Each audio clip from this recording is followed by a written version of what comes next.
Hey, what's going on, you guys? Welcome to another episode.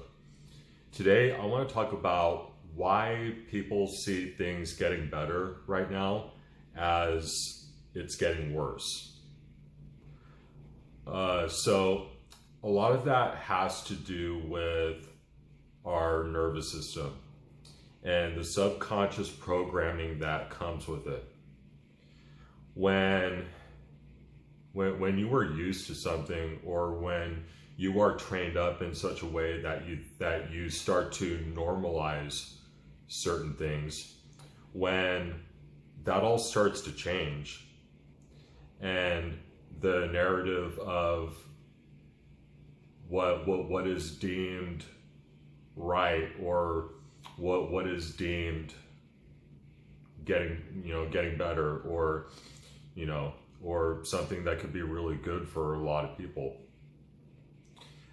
You might oftentimes see it as, oh, well, things are getting worse, or that, things used to be way better back in my day, or when I was a teenager, or when I was a little kid, we didn't have such and such, and we were so much better off for it.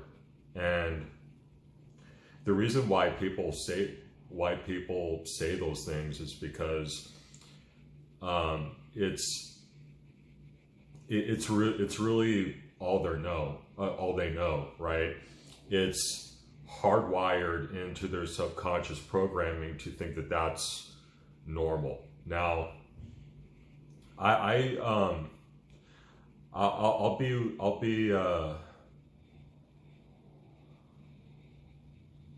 be one of the outliers here and say that in a lot of ways things are getting better. Now, the music that we have right now compared to what we had back in the 90s and 2000s, which were the decades where, I was growing up, right?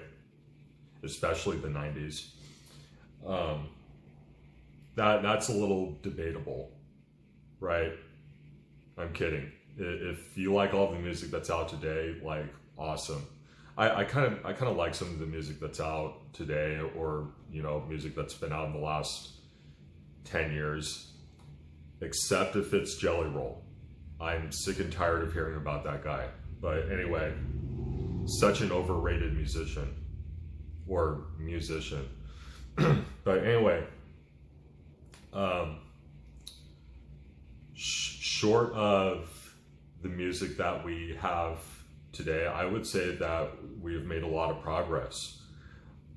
Me personally, from what I've seen, and even in areas where it might be considered dangerous, it kind of seems like things have calmed down a lot more, especially when you compare how times were back when I was growing up, when we had just constant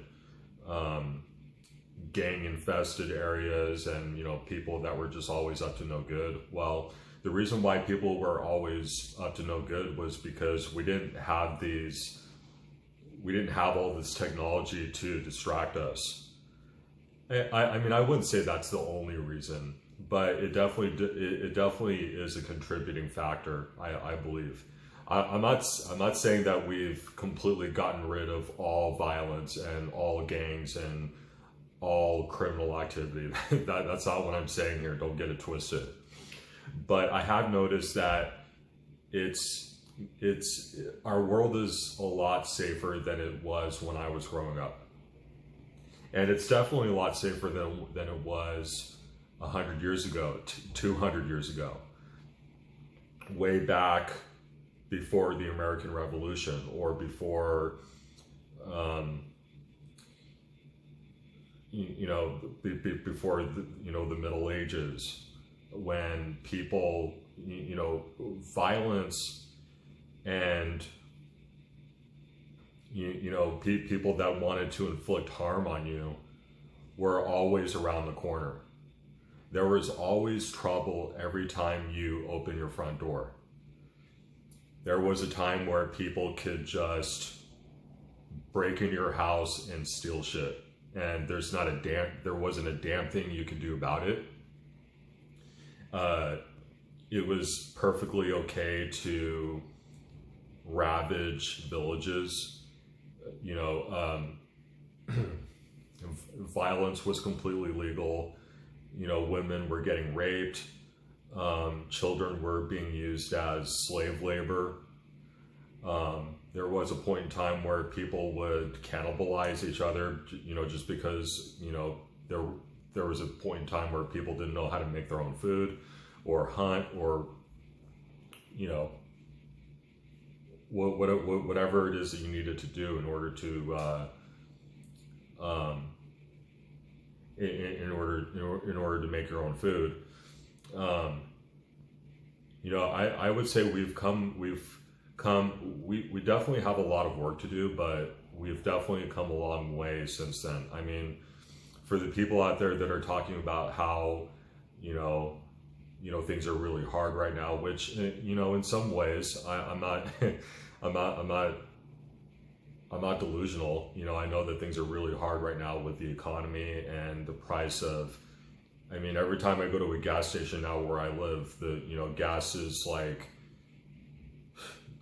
30 to 50 cents more expensive right now. I mean, it's been crazy with gas lately, but, and you know, the cost of rent and the cost of groceries and everything else, and, you know, people that are looking to move forward, you know, young adults that want to move out of their parents' house and pay off their student loans, or, you know, pay off their credit card debt, or, you know, their car loan, or whatever it happens to be, or you know, trying to buy a new car.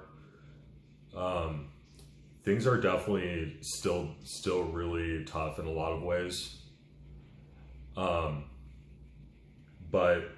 you know, going back to the subconscious programming that we're all used to, the reason why people oftentimes see progression or the widespread availability of convenience and comfort, you know, people see that as dangerous, or they see it as a detriment to our society, a detriment to our youth, our, you know, the teenagers, children, is because your nervous system and your mind, which, you know, I sometimes refer to as the ego, can't really tell the difference between what is actually chaos and what is peace, right? So that's why you'll often hear a lot of older people say that, you know, times were a lot better, you know, people behaved a lot better when, you know, they were physically disciplined by their parents and, you know, spanked and told to stand in the corner, or you know, wash their mouth out with soap, or beat their ass when they got home if they misbehaved at school or with their moms, or that, you know, things were a lot better when we didn't have this technology available, or you know, this skin cream, or, you know, I think it just has a lot more to do with the familiarity of that chaos, more than it is about it actually being good for people. You know, you guys have probably heard the old saying, right? And I've heard this all the time when I was growing up. Why fix what ain't broken, right? Or something like that. Why fix what ain't broken? And, you know, there's so many, there's so obviously, I mean, not that any of us are broken, but we definitely do still live in a broken system. There are definitely still a lot of people, especially older people, that are still trying to uphold the old status quo, right? And again, it has very little to do with it being right, and more to do with the familiarity that comes with it, the comfort that comes with the chaos, right?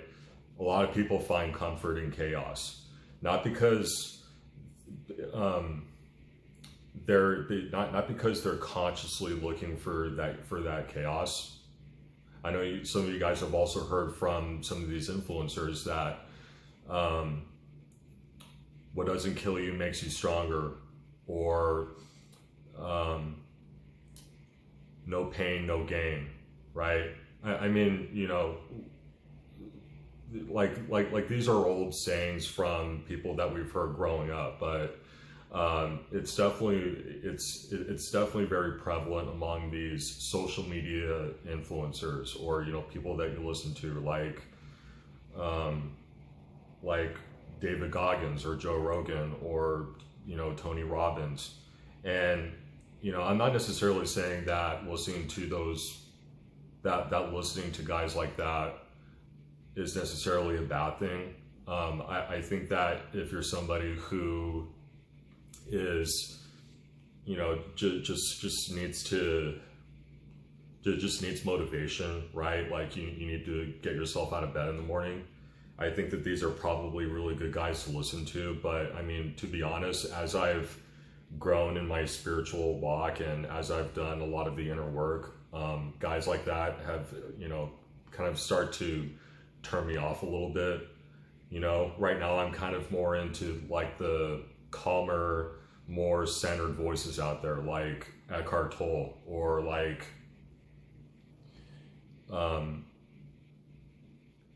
you know, there's a lot of great people like him out there. But anyway, I'm already at 12 minutes, so I gotta hurry up and wrap this up. But I think the biggest reason why I wanted to make this video is because the last couple that I did one on my generation, which is the millennials, right? We're the bridge generation. We're the before and after generation. We are the ones that saw the old world, that were brought up in the old world, brought up through the end of the 20th century and throughout the beginning of the 21st century, you know, old world to new world. And then I also did another video, I think the one after that, about Christianity and how there's a resurgence of Christianity. And, you know, a lot of people, again, a lot of people try to go back to old ways of being, or old traditional way of doing certain things, or they'll go back to, you know, go back to their religion, right? They'll go back to Christianity or Catholicism or any of the other religions. I would say Christianity is the biggest one right now, especially here in America. A lot of people, oftentimes when they start to get really uncomfortable, they start to go back to what's familiar to them. Again, not because it's right or because, you know, it's what you would call the answer, but because of the familiarity attached to it. You know, that's why people oftentimes go back to old relationships that were very toxic for them, or that were just not good for them all across the board. You know, people that go back to their families, you know, people that go back to their dad or their mom, you know, or, you know, whoever it was that was really abusive and controlling to them, you know, or go back to old friends, you know, old acquaintances, right? And, you know, people like that probably already know that what they're getting themselves back into is not the place for them. But, you know, people go back to it again for the familiarity and comfort, because most often, if you're not paying attention, if you're not being aware of it, your nervous system and your ego can't tell the difference. So anyway, guys, have a great day or a great night, I love you, and I'll see you again in the next video.